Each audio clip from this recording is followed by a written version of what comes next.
Hey everybody, it's Jason Blaha here, and today I want to chat with you guys a little bit about something that I find fascinating, and I think this goes to show of how little consumers really know about the products in the supplement world. And I mean, branched chain amino acids, a perfect example. This is, of course, one of my personal pet peeve supplements because I got sued over it. Meaning, I was the first person to really speak out against the research well over a decade. Ended up getting sued and everything over it. All right, people who remember that, because it was the biggest, hottest supplement, and I chimed in and said, look, the little bit of research that's out there is really biased. There's financial bias. Don't buy this product, guys. Don't buy this product. And everyone was pimping it, everyone was selling it, including all these evidence-based people. It became one of the must-have supplements. Okay? Then we had all these studies come out. Then we had 2 separate meta-analyses come out. For those who are unaware, meta-analysis is when researchers compile all the available research, they study the methodologies, they compare the data. They try to find out why studies conflict. So in other words, if you have 6 studies that say X is higher than Y and 3 studies that say Y is better than X, these studies go and look at the analysis and try to figure out why there's a conflict. Was it a data collection point? Is it statistics? Is it a problem with the studies? Is there bias in it that caused this? So in other words, if there's 3 studies in favor of something and they're all from biased sources that would have a reason to have that conclusion, versus 6 that don't, and the 6 show the opposite, that's usually a meta-analysis will catch that and be like, yeah, this is a problem. All right, so we don't just say, hey, there's conflicting studies, we need to dig in and figure out what's going on. So meta-analysis tries to dig through the available research, look at the quality and weight of each study and how they compare. All right, meta-analysis determined branched chain amino acids are pretty much useless for any training purpose, right? Gaining muscle, recovery of muscle, okay? All these things turned out to be worthless. Completely worthless. They're like, okay. And then I think there was like a second one done that had the same conclusions a couple years later. Way after this, and I thought it was ironic, I was at an event I went to, and one of the vendors there was trying to younger kid, trying to sell me branched chain amino acids. He's like, oh, well, these help your muscles recover after training. Okay. Now this is someone's technically trying to make his living selling supplements, and he's clearly unaware that they're a scam. I'm in fitness groups, and I still see people promoting them, arguing them. There are coaches. I've got coaches. I've had at least one coach on my friends list who's literally trying to push them still, and he's saying, well, I take them, and I don't care what these studies said. I've always had good results with them. And I'm just like, what are you basing that on? Right? We've got all this research saying they don't do anything. Now, context.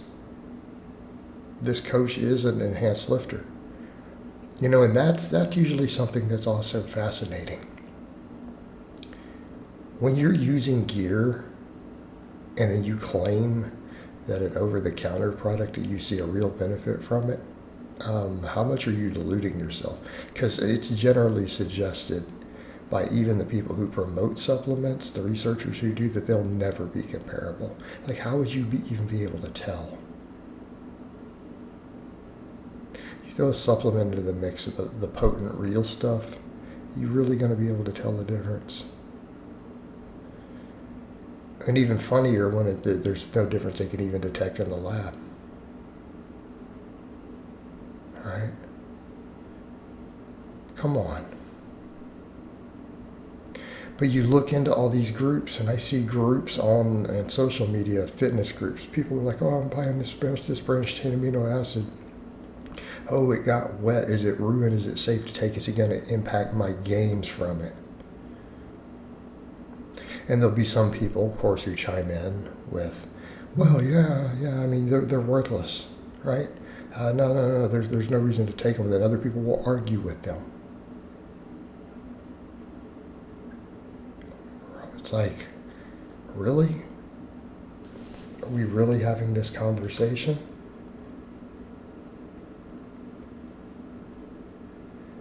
This is a completely debunked product. This is a product that all the best researchers and even a lot of the influencers who used to promote and sell it are saying, okay, yeah, we realize it doesn't work. Sorry about that. And yet there's still a market for it. There's still a market for it. There's still people having conversations in forums and groups about it who are admitting to buying it. There are still people in groups discussing what's the best timing of it to get the best results from it. From a product that has been shown in meta-analysis, which is your gold standard for research, to be useless. That is how powerful supplement industry marketing is. And this shows how gullible and uninformed the average consumer is. Because the fact of the matter is, a long debunked product, everybody with any knowledge of anything in the industry knows is a scam product at this point. There's still people trying to sell it. Still people who, the low-end salesman doesn't even seem to realize it's a scam. People are still taking it. They're still discussing and debating whether they should take it before they work out or after, whether you should take it in the morning or before bed. It's a useless product. And people don't even understand the uselessness because you'll see memes online. And they're like, oh, it's like drinking water in the ocean. If you're already taking it on a high-protein diet. No, it doesn't have any protein benefits. At least water still has water in it. That's not even accurate. That's not even accurate. It would be like taking an empty bottle of air and pouring it over yourself in the swimming pool or while in the ocean. It has no muscle protein synthesis benefits. None. Zero.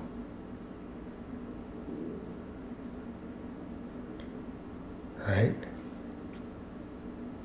All right, guys, but that's really all I have to say on that today. I hope it's been informative, and I'll talk to you guys next time.